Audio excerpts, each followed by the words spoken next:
رسول اللہ صلی اللہ علیہ وآلہ وسلم جب مدینہ تشریف لائے تو پہلے اپنی نانہال میں اترے جو انصار تھے، اور وہاں آپ صلی اللہ علیہ وآلہ وسلم نے 16 یا 17 ماہ بیت المقدس کی طرف منہ کر کے نماز پڑھی، اور آپ صلی اللہ علیہ وآلہ وسلم کی خواہش تھی کہ آپ کا قبلہ بیت اللہ کی طرف ہو۔ جب بیت اللہ کی طرف نماز پڑھنے کا حکم ہو گیا تو سب سے پہلی نماز جو آپ صلی اللہ علیہ وآلہ وسلم نے بیت اللہ کی طرف پڑھی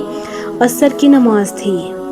وہاں آپ صلی اللہ علیہ وآلہ وسلم کے ساتھ لوگوں نے بھی نماز پڑھی۔ پھر آپ کے ساتھ نماز پڑھنے والوں میں سے ایک آدمی نکلا اور اس کا مسجد بنی حارثہ کی طرف گزر ہوا تو وہ لوگ رکوع میں تھے۔ وہ بولا کہ میں اللہ کی گواہی دیتا ہوں کہ میں نے رسول اللہ صلی اللہ علیہ وآلہ وسلم کے ساتھ مکہ کی طرف منہ کر کے نماز پڑھی ہے۔ یہ سن کر وہ لوگ اس حالت میں بیت اللہ کی طرف گھوم گئے، اور جب رسول اللہ صلی اللہ علیہ وآلہ وسلم بیت المقدس کی طرف منہ کر کے نماز پڑھا کرتے تھے، یہود اور عیسائی خوش ہوتے تھے، مگر جب آپ صلی اللہ علیہ وآلہ وسلم نے بیت اللہ کی طرف منہ پھیر لیا تو انہیں یہ امر ناگوار ہوا۔